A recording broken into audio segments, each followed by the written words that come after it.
الحمد لله نحمده ونستعينه ونستغفره ونؤمن به ونتوكل عليه ونعوذ بالله من شرور أنفسنا ومن سيئات أعمالنا من يهده الله فلا مضل له ومن يضلله فلا هادي له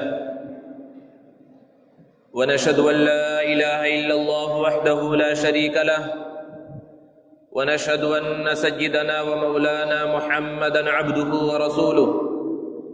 صلى الله تعالى عليه وعلى آله وأصحابه وبارك وسلم تسليما كثيرا أما بعد فأعوذ بالله من الشيطان الرجيم بسم الله الرحمن الرحيم يا أيها النبي إذا طلقتم النساء فطلقوهن لعدتهن وأحصوا العدة وقال الله تعالى وعاشروهن بالمعروف فإن كرهتموهن فعسى أن تكرهوا شيئا ويجعل الله فيه خيرا كثيرا وقال رسول الله صلى الله عليه وسلم إن أبغض الحلال إلى الله تعالى الطلاق او کما قال علیہ الصلاۃ والسلام۔ معزز سامعین کرام، بزرگوں اور دوستوں، جو شخص اللہ پر اور نبی کریم صلی اللہ علیہ وسلم پر ایمان رکھتا ہے اس کے لیے ضروری ہے کہ وہ شریعت کے احکامات پر بلا چوں چرا عمل کرتا رہے اور شریعت کے تحفظ کے اندر لگا رہے۔ یہ شریعت مطہرہ ہماری جانب سے تحفظ کی محتاج نہیں ہے، اس کی حفاظت تو اللہ رب العزت خود فرمائیں گے، لیکن ہمیں یہ سوچنا ہے کہ شریعت مطہرہ کی حفاظت میں ہمارا کتنا حصہ لگتا ہے، ہم کتنی قربانیاں پیش کرتے ہیں، کتنی محنتیں پیش کرتے ہیں اللہ رب العزت کے سامنے کہ شریعت کی حفاظت کرنے کی وجہ سے دنیا اور آخرت میں اللہ رب العزت کی جانب سے ہمیں تحفظ حاصل ہوگا۔ دوستو، گزشتہ چند سالوں سے ملک کے اندر چند شرعی احکامات کو لے کر ہمیشہ ہنگامہ کیا جاتا رہا ہے، خصوصاً مسلمانوں کے عائلی مسائل کو لے کر، جس میں سے ایک مسئلہ طلاق کا ہے، اسی طرح دیگر مسائل بھی ہیں، اور اس طلاق کے مسئلے کو لے کر نیوز چینلوں پر ٹی وی ڈیبیٹس میں اتنا بولا جاتا ہے گویا کہ یہ تصور دینے کی کوشش کی جاتی ہے کہ مسلمان کے ہر گھر میں طلاق ہوتی ہے، ہر آدمی جو نکاح کرتا ہے وہ طلاق ضرور دیتا ہے، اور مسلمانوں کے علاقوں میں ایک بستی ایسی قائم ہوتی ہے جہاں مطلقہ عورتیں ہی رہتی ہیں۔ اس طرح کی ذہنیت بنائی جا رہی ہے، اور مقصد اس کا یہ ہے کہ جو غیر مسلم حضرات ہیں ان کے دلوں کے اندر اسلام کے بارے میں اور مسلمانوں کے بارے میں شکوک و شبہات پیدا کیے جائے، اور صرف غیر مسلم ہی نہیں، جو مسلمان بھی ہیں لیکن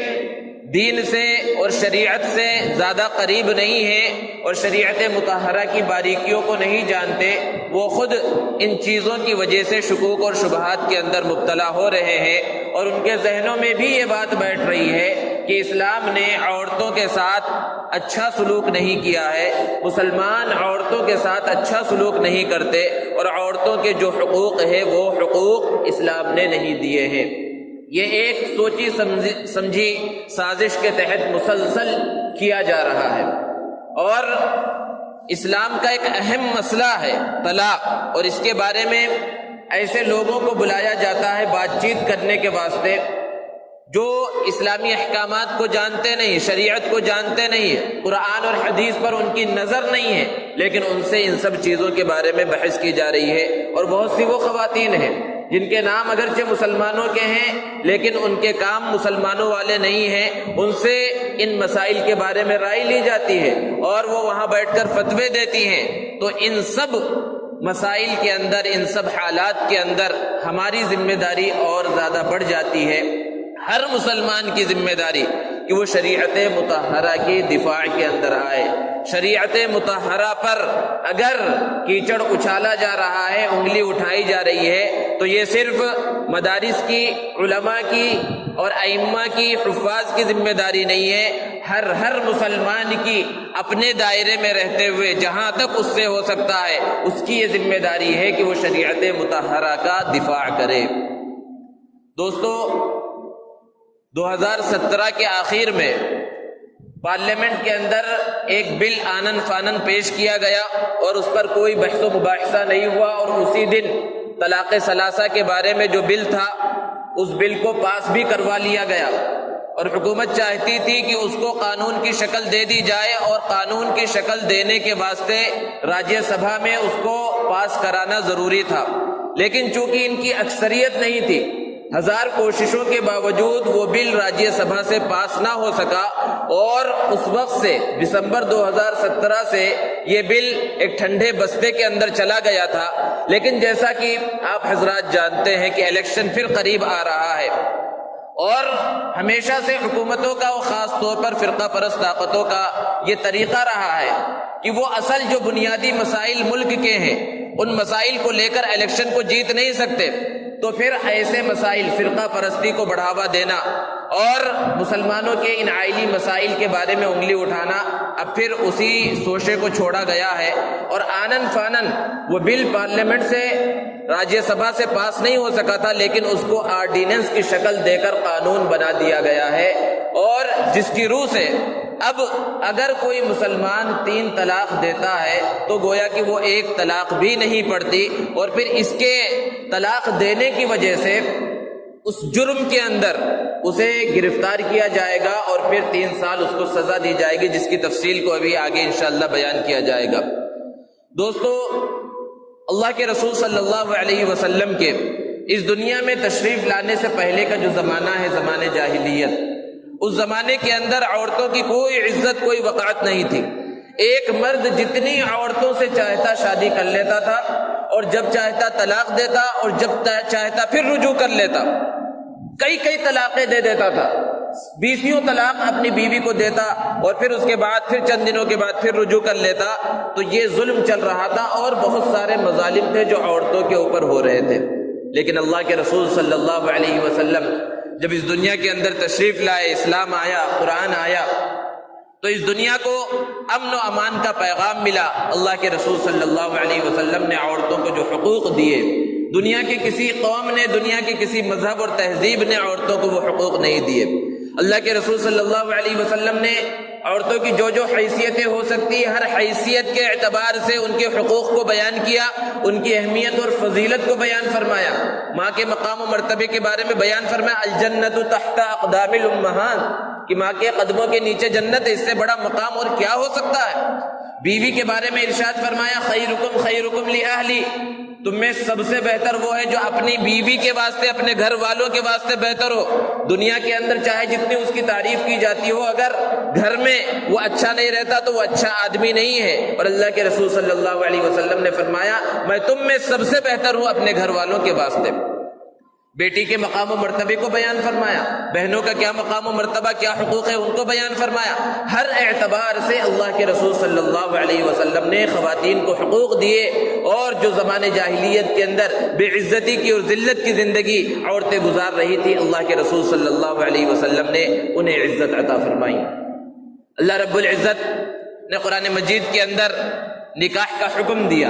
اور مسلمانوں کو نکاح کی ترغیب بھی دی، اور اللہ کے رسول صلی اللہ علیہ وسلم نے ارشاد فرمایا، النکاح من سنتی، کہ نکاح میری سنت ہے، اور یہ نکاح انبیاء کرام علیہم الصلاۃ والسلام کی سنت ہے۔ دوسری جگہ پر اللہ کے رسول صلی اللہ علیہ وسلم نے ارشاد فرمایا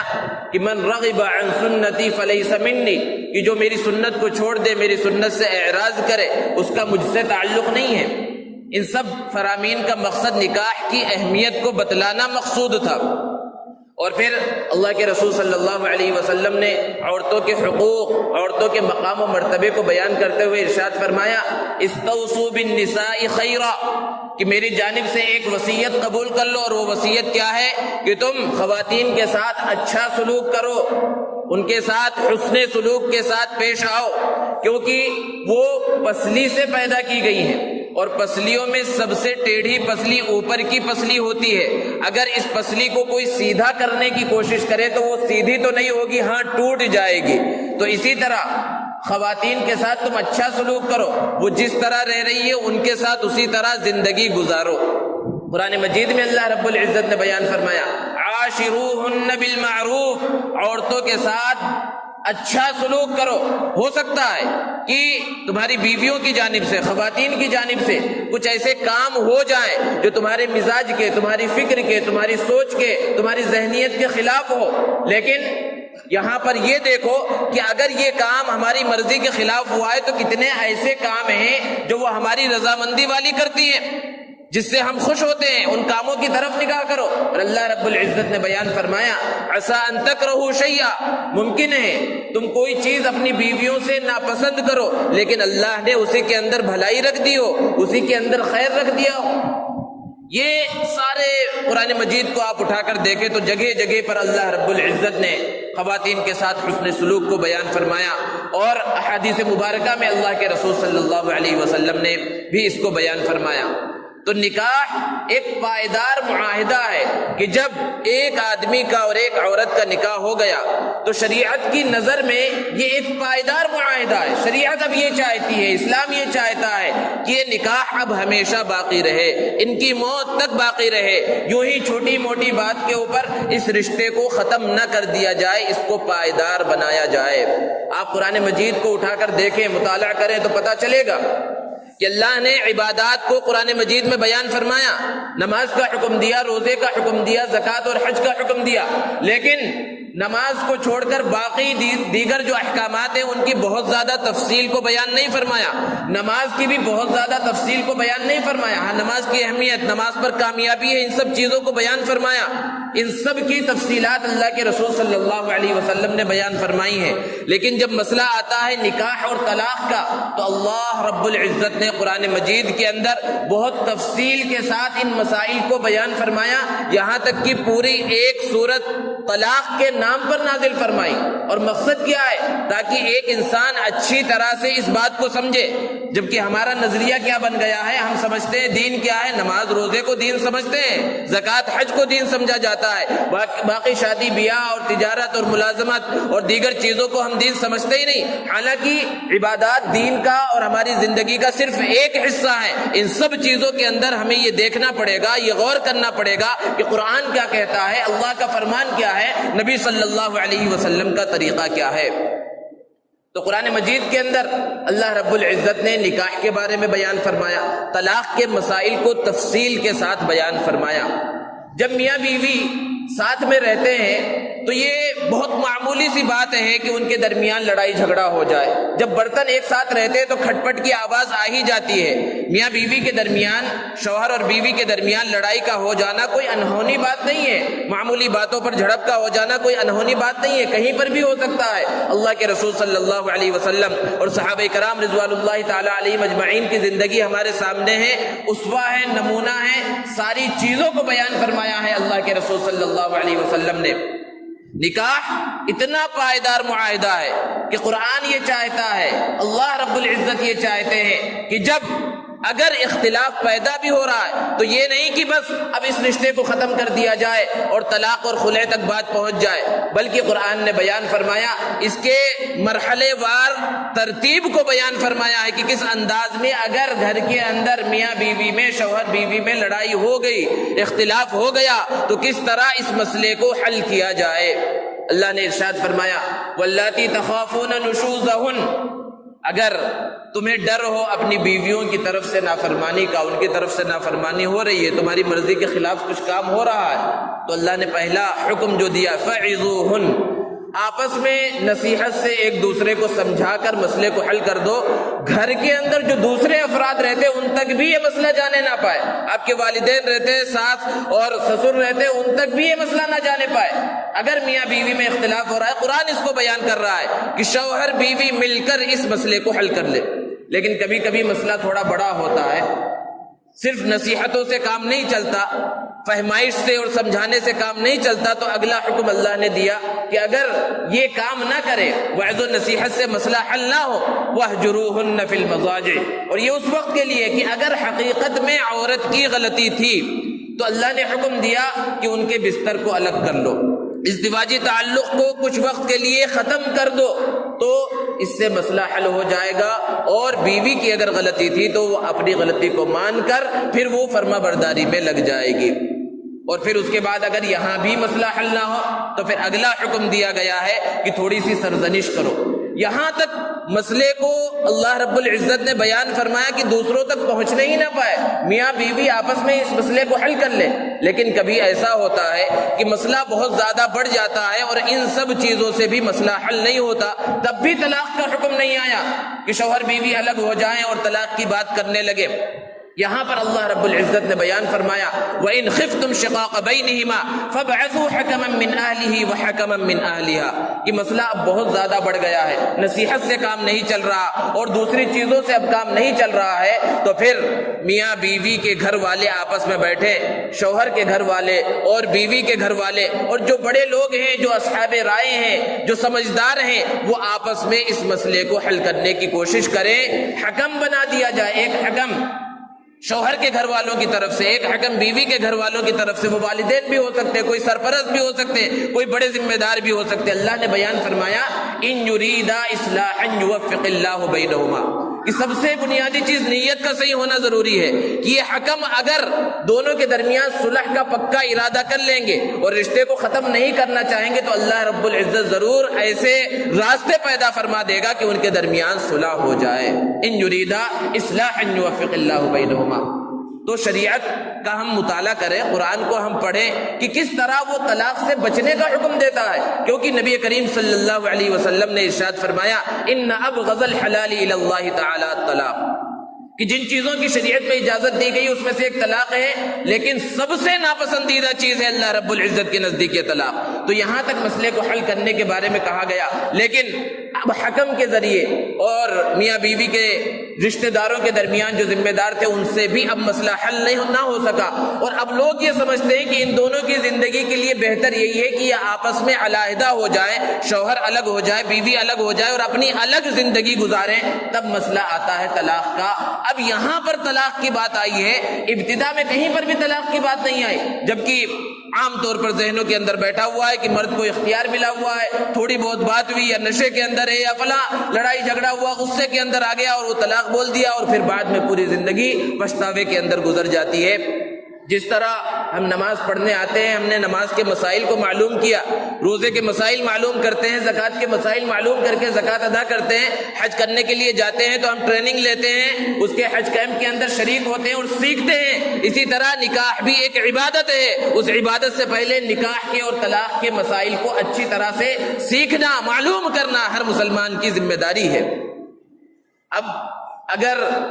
بڑے لوگ یہ سمجھ رہے ہیں کہ فلاں اور فلاں کے درمیان طلاق ہی مسئلے کا حل ہے اور دونوں کے درمیان طلاق کروا دی جائے تبھی دونوں کی زندگی اچھے سے گزر سکتی ہے، دونوں علیحدہ ہو جائیں، تو اب یہاں پر مسئلہ ہے کہ طلاق کس انداز میں دیا جائے۔ طلاق کی تین قسمیں ہیں، ایک طلاق رجعی ہے، ایک طلاق بائن ہے اور ایک طلاق مغلظہ ہے۔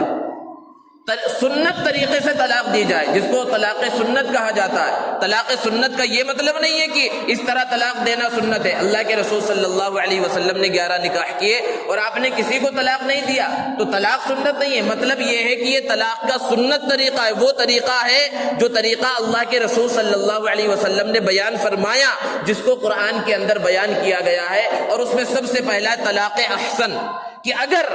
جدا ہونا ہی ہے اور آخری حل تک کوئی حل نہیں نکل رہا ہے، آخری مرحلے تک، تو اب شوہر اپنی بیوی کو پاکی کی حالت میں طلاق دے، اور طلاق رجعی دے ایسی پاکی کی حالت میں جس میں اس نے ازدواجی تعلق اپنی بیوی کے ساتھ قائم نہ کیا ہو، اور ایک طلاق دے طلاق رجعی۔ رجعی کا مطلب ہے واپس لوٹنا، یعنی اس کے اندر بغیر نکاح کے بھی رجوع ہو سکتا ہے، صرف زبان کے ذریعے ملنے کے ذریعے رجوع ہو سکتا ہے۔ تو اگر پاکی کی حالت میں ایک طلاق شوہر نے دے دی، اب اس کے بعد 3 عدت اس کی گزر جائے، 3 مہینے 3 ماہواری اسی طرح گزر جائے، تو 3 مہینے جب گزر جائیں گے تو ایک طلاق پڑ جائے گی اور میاں بیوی کے درمیان علیحدگی ہو جائے گی، اور ان 3 مہینوں کے درمیان شوہر کو اختیار رہے گا کہ اپنی بیوی سے رجوع کر لے، اور اگر رجوع کرے تو کسی کو بتانے کی بھی ضرورت نہیں ہے، نہ گواہ کی ضرورت ہے، نہ نکاح کی ضرورت ہے، بغیر نکاح کے رجوع ہو سکتا ہے۔ اسی طرح ایک دوسری صورت ہے کہ 2 طلاق رجعی دے، ایک پاکی کے زمانے میں ایک طلاق دیا تھا، پھر اگلے پاکی کے زمانے میں پاکی کا جو مہینہ آئے اس کے اندر پھر ایک طلاق دے دے، 2 طلاق بھی دے سکتا ہے۔ لیکن جب ایک چیز سے کام چل رہا ہو، اس کو علماء نے بیان فرمایا سمجھانے کے واسطے کہ کسی کو مارنا ہے اور ایک گولی سے ہی کام چل جا رہا ہے تو دوسری گولی کی ضرورت کیا ہے؟ وہاں پر خواہ دوسری گولی چلانے کی ضرورت کیا ہے؟ تو اسی طرح ایک طلاق کے ذریعے بھی دونوں کے درمیان علیحدگی ہو سکتی ہے، لیکن یہاں پر سب سے بڑا فائدہ یہ ہوگا کہ پچھتاوا نہیں ہوگا، بعد میں رجوع کی گنجائش رہے گی، اور 3 مہینہ اگر گزر گیا تو 3 مہینے کے گزرنے کے بعد نیا نکاح کر کے پھر میاں بیوی آپس میں رہ سکتے ہیں اگر دونوں کے درمیان پھر صلح ہو جائے تو۔ اور دوسری صورت یہ ہے کہ طلاق بائن دی جائے۔ بائن کا مطلب ہے یہ طلاق فوراً پڑ جاتی ہے کہ جب دیا جائے فوراً، لیکن اس میں بھی بعد میں دوبارہ نکاح کے ذریعے رجوع کی گنجائش ہے۔ بغیر نکاح کے تو رجوع نہیں ہو سکتا، لیکن نیا نکاح کر لیا جائے تو نئے نکاح کے بعد پھر میاں بیوی دونوں آپس میں رہ سکتے ہیں۔ یہ طلاق کا صحیح طریقہ ہے۔ سب سے پہلا جو طریقہ تھا طلاق احسن ہے، پھر طلاق حسن ہے۔ اور تیسرا طریقہ جس کو طلاق بدعت کہا جاتا ہے اور سب سے ناپسندیدہ طریقہ ہے وہ طلاق مغلظہ ہے، اور اس کی کئی صورتیں ہیں۔ ایک صورت تو یہ ہے کہ ناپاکی کی حالت میں طلاق دی جائے، یا ایسے پاکی کی حالت میں عورت کو 3 طلاقیں دی جائیں جس کے اندر بیوی سے ملاقات بھی کی ہے، اس سے ازدواجی تعلق قائم کیا ہے، یا الگ الگ طہر الگ الگ زمانے میں طلاق دی جائے، طہر میں یعنی پاکی کے زمانے میں لیکن اس کے اندر بھی ازدواجی تعلق قائم کیا ہے، یا ایک ساتھ 3 طلاقیں دی جائے۔ یہ طلاق بدعت کی مختلف صورتیں ہیں، ہر صورت کے اندر طلاق واقع ہو جاتی ہے، اور ان تمام صورتوں میں امت محمدیہ کے کسی مکتب فکر میں کوئی اختلاف نہیں ہے۔ جو اختلاف 3 طلاق کی بات آتی ہے کہ 3 طلاق کے اندر اختلاف ہے، وہ 3 طلاق کے اندر اختلاف صرف ایک صورت کے اندر ہے، اور وہ ایک صورت یہ ہے کہ ایک ہی مجلس کے اندر 3 طلاقیں دی جائیں تو اس کے اندر اکابر صحابہ حضرت عمر فاروق، حضرت عثمان غنی، حضرت علی، حضرت عبداللہ ابن عمر، حضرت عبداللہ ابن مسعود، حضرت عبداللہ ابن عمر رضی اللہ عنہم اجمعین، اور چاروں ائمہ امام ابو حنیفہ، امام مالک، امام شافعی، امام احمد ابن حنبل، ان سب کے نزدیک ایک مجلس میں اگر ایک ہی بار 3 طلاق دے دی جائے تو یہ 3 طلاق 3 واقع ہوتی ہے،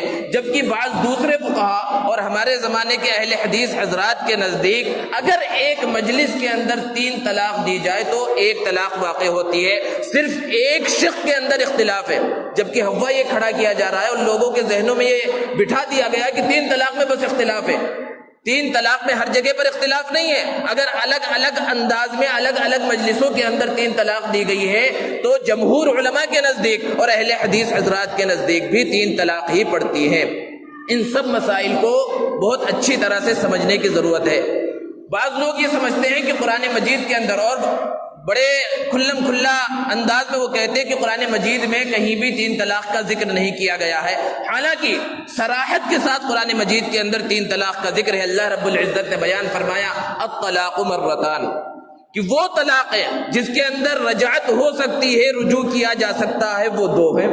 پھر اس کے بعد اگلی آیت میں اللہ نے بیان فرمایا فَإِن طَلَّقَهَا، اب اس 2 کے بعد اگر تیسری بھی طلاق دے دے فَلَا تَحِلُّ لَهُ، تو اب مرد کے لیے حلال نہیں ہے کہ وہ اس عورت سے نکاح کر لے، حَتَّى تَنْكِحَ زَوْجًا غَيْرَهُ، یہاں تک کہ وہ عورت کسی دوسرے آدمی سے نکاح کرے اور پھر وہ کبھی اس کا انتقال ہو جائے یا پھر وہ طلاق دے دے تو پھر پہلے شوہر سے اگر وہ عورت نکاح کرنا چاہے تو نکاح ہو سکتا ہے۔ اسی کو حلالہ کہا جاتا ہے، اور اس حلالہ کو اتنا بولا جا رہا ہے اور اس کے خلاف اتنا پروپیگنڈا کیا جا رہا ہے،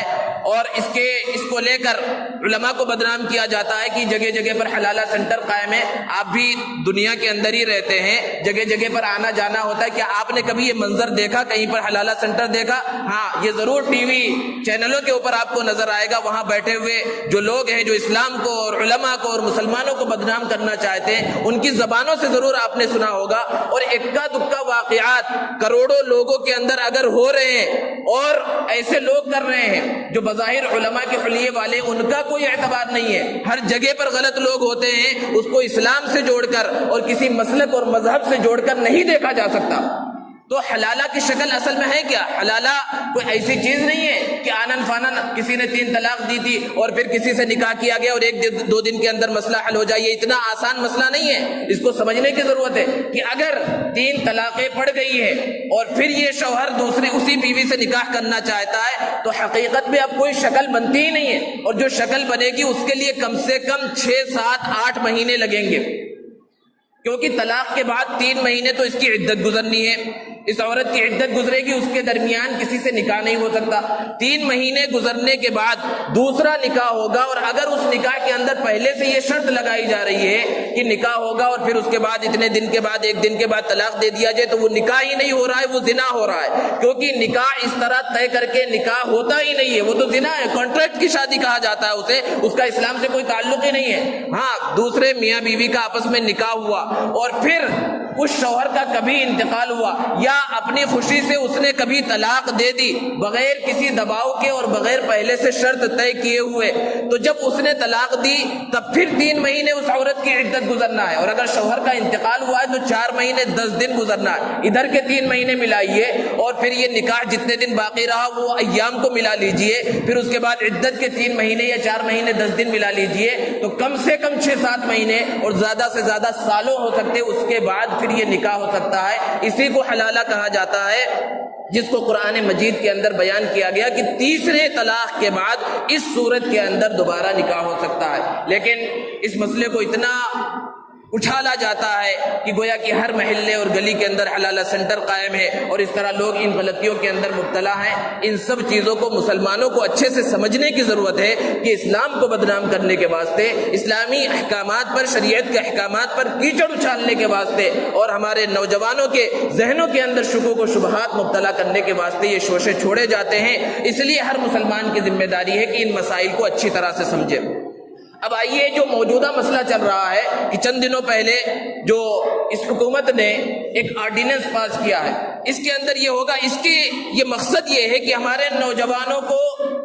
جیلوں کے اندر بھرا جائے اور جیلوں کے اندر بغیر کسی جرم کے بند کیا جائے. ایک لمبی سازش کے تحت یہ کام ہو رہا ہے. اس کے اندر یہ ہوگا کہ اگر کسی نے ایسی طلاق دی جس سے فوری طلاق پڑ رہی ہے, اگرچہ قانون کے اندر 3 طلاق کی بات کہی گئی ہے کہ 3 طلاق وہ واقع ہی نہیں ہوگی, اور جس نے بھی 3 طلاق دی, اب جب 3 طلاق اس نے دے دی تو اس کو گرفتار کیا جائے گا کس جرم کے اندر؟ 3 طلاق دینے پر. آگے قانون کیا ہے کہ وہ 3 طلاق جب دے رہا ہے تو ایک بھی طلاق نہیں پڑی. کوئی یہ نہ سمجھے کہ یہ جو فیصلہ آیا ہے ہمارے مسلک کے مطابق ہے اور ان کے مسلک کے مطابق نہیں ہے. اہل حدیث کے جو علماء ہیں ان سے معلوم کیجئے, کوئی عالم ایسا نہیں ہے جو اس فیصلے کو کہہ رہا ہو ہمارے مطلب کے مطابق ہے اور ہمارے مسلک کے مطابق ہے. یہ کسی مسلک کے مطابق نہیں ہے, کیونکہ اہل حدیث حضرات کے نزدیک بھی اگر 3 طلاق دی جائے تو 1 طلاق تو ضرور پڑتی ہے, لیکن یہ قانون اس طرح لایا گیا کہ 1 بھی طلاق نہیں پڑے گی. گویا کہ جرم ہی واقع نہیں ہوا, لیکن اس کے بدلے میں 3 سال جیل کے اندر ڈالا جائے گا اور اس کی ضمانت نہیں ہوگی. یہ شرط ہے اس کے اندر کہ 3 سال کے واسطے ضمانت نہیں ہوگی, اور عدالت جتنا چاہے گی جرمانہ اس شوہر کے اوپر قائم کرے گی. اور یہ 3 سالوں کے اندر بچوں کا اور بیوی کا نان و نفقہ جو خرچہ ہے وہ شوہر کو دینا پڑے گا. ذرا تصور کیجیے, یہ عقل میں آنے والی بات ہے کہ ایک آدمی جو کام کرتا تھا, ملازمت کرتا تھا, تجارت کرتا تھا, اسے جیل میں بند کر دیا گیا بغیر کسی جرم کے, کیونکہ 3 طلاق میں سے طلاق تو پڑی ہی نہیں, جرم ہوا ہی نہیں, اور بغیر جرم کے جیل میں ڈال دیا گیا. اب وہ جیل میں بند ہے, کما نہیں رہا, کہیں سے ملازمت تجارت نہیں کر رہا, کوئی کاروبار نہیں کر رہا, اب یہ خرچہ بھی دے بیوی کا جب تو کہاں سے دے گا؟ ذرا سوچنے کی ضرورت ہے. اور پھر اس کے بعد 3 سال کے بعد جب واپس وہ چھوٹ کر آئے گا تو ذرا تصور کیجئے یہ میاں بیوی آپس میں پھر ایک ساتھ رہ سکیں گے, ان کی زندگی خوشی سے گزر سکے گی؟ کیونکہ آپ کے قانون کے مطابق تو طلاق پڑی ہی نہیں ہے. اب ان کو پھر ایک ساتھ رہنا چاہیے, وہ 3 سال کے بعد پھر آپس میں ایک ساتھ رہ سکیں گے؟ تو یہ جو قانون آیا ہے یہ مسلمان کے اور شریعت کے خلاف تو ہے ہی ہے, خود ہندوستانی قانون کے بھی خلاف ہے, کیونکہ ہندوستانی قانون کے اعتبار سے ہر مذہب کے لوگوں کو اپنے مذہب پر عمل آوری کی اجازت دی گئی ہے, اور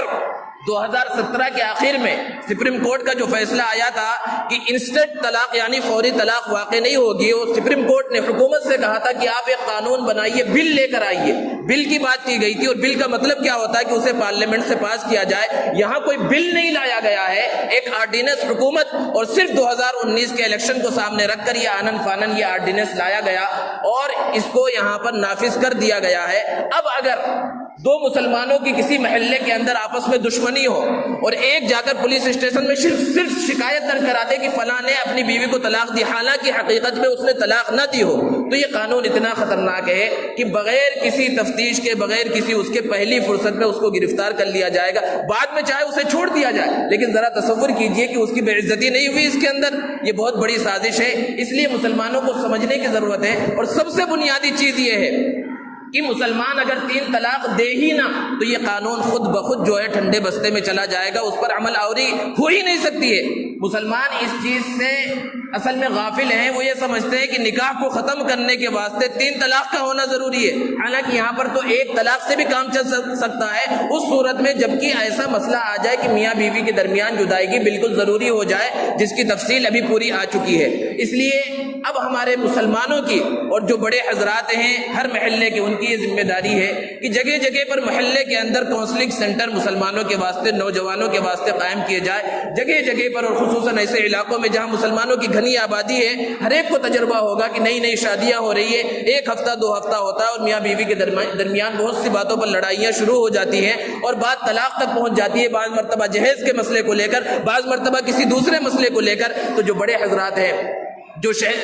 محلے کے اندر اور علاقے کے اندر اپنی پہنچ رکھتے ہیں، اصحاب رائے مانے جاتے ہیں، ان کی رائے کو اچھا سمجھا جاتا ہے، ان سب کی ذمہ داری ہے کہ اپنی ذمہ داری سمجھتے ہوئے، ایک ملی فریضہ سمجھتے ہوئے ایسے نوجوانوں کی کاؤنسلنگ کریں، انہیں سمجھائیں، اسلامی احکامات کو سمجھائیں اور صلح کرانے کی دونوں کے درمیان کوشش کریں۔ اور اگر مسئلہ آگے بڑھ ہی جاتا ہے تو آج کے زمانے میں سب سے زیادہ ضروری جو چیز ہے کہ اپنے مسائل کو لے کر عدالتوں میں جائیں گے ہی نہیں تو یہ سب مسئلے پیدا ہی نہیں ہوں گے۔ اپنے مسائل کو بڑے گھر والوں کے سامنے حل کرائیں، یا محلے کے جو بڑے ذمہ دار ہیں ان کے سامنے حل کرائیں، یا دارالقضاء قائم ہے، شرعی پنچایتیں قائم ہیں، وہاں پر اپنے مسائل کو حل کرانے کی کوشش کریں گے تو یہ سب مسائل پیش نہیں آئیں گے۔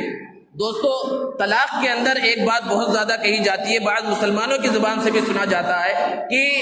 طلاق کا اختیار صرف مرد کو کیوں دیا گیا، عورت کو طلاق کا اختیار کیوں نہیں دیا گیا؟ ہر آدمی جو شادی شدہ ہے اس بات کا تصور کر سکتا ہے کہ اللہ رب العزت کا یہ حکیمانہ فیصلہ ہے۔ اللہ نے مرد کو طاقت دی ہے، وہ بہت جلدی جذبات کے اندر نہیں آتا، اور جو جذبات میں آ جاتے ہیں وہ زندگی بھر پچھتاتے رہتے ہیں۔ اگر عورت کو اختیار دیا جاتا، بات بات پر وہ جذبات میں آتی، وہ روزانہ ہی طلاق دیتی اور یہ رشتے قائم ہی نہیں رہ سکتے۔ ان ممالک کا آپ مطالعہ کریں، دیکھیں، وہاں کی رپورٹ پڑھیں جہاں عورت کو طلاق کی اجازت دی گئی ہے، وہاں طلاق کی شرح بہت زیادہ ہے، بہت زیادہ طلاقیں واقع ہوتی ہیں۔ لیکن اس کا یہ مطلب نہیں ہے کہ شوہر کے حق میں تو طلاق ہے، وہ جب چاہے بیوی کو الگ کر دے، اور بیوی جو ہے بہت سی مرتبہ شوہر ظلم کرتے رہتا ہے، شراب پی کر آ رہا ہے، مار رہا ہے، پیٹ رہا ہے، اور عورت مظلوم ہی رہے گی ہمیشہ۔ عورت کو بھی اختیار ملا ہے جسے خلا کہا جاتا ہے، اس کے پاس خلا کا اختیار ہے کہ وہ خلا کے واسطے درخواست ڈالے جہاں پر بھی، جس انداز میں بھی، یا رشتہ داروں میں بڑے لوگوں کے سامنے، اور اگر شوہر سے الگ ہونا چاہتی ہے تو شوہر کی رضامندی سے وہ خلا ہو سکتی ہے۔ لیکن اگر شوہر رضامندی نہ ہو، یہ بھی صورت ہو سکتی ہے کہ شوہر خلا دینے پر بھی راضی نہیں ہے، تو تیسری صورت ہے فسخ نکاح کی، کہ دارالقضاء کے اندر اس مسئلے کو لے جایا جائے اور وہاں پر دونوں طرف کی بات کو سن کر نکاح کو فسخ بھی کیا جا سکتا ہے۔ یہ سارے مسائل ہیں جن کو مسلمانوں کو سمجھنے کی ضرورت ہے، اور اپنے آئلی مسائل، آئلی قوانین کو اچھی طرح سے سمجھنے کی ضرورت ہے۔ اور خصوصاً ہمارے وہ نوجوان جن کی ابھی شادیاں نہیں ہوئی ہیں، ان کو اس بات کی ضرورت ہے کہ وہ پہلے مسائل کو معلوم کریں نکاح کے، طلاق کے، اور پھر اس کے بعد نکاح کریں۔ اور جہیز کا جو مسئلہ ہے، اس کے اندر بھی ہمارے نوجوانوں کی ذمہ داری ہے کہ یہ جہیز کی اور جوڑے گھوڑے کی لعنت کو بھی ہمارے امت مسلمہ سے اور ہمارے معاشرے سے ختم کرنے کی ضرورت ہے۔ اللہ رب العزت ہمیں عمل کی توفیق عطا فرمائے۔ وآخر دعوانا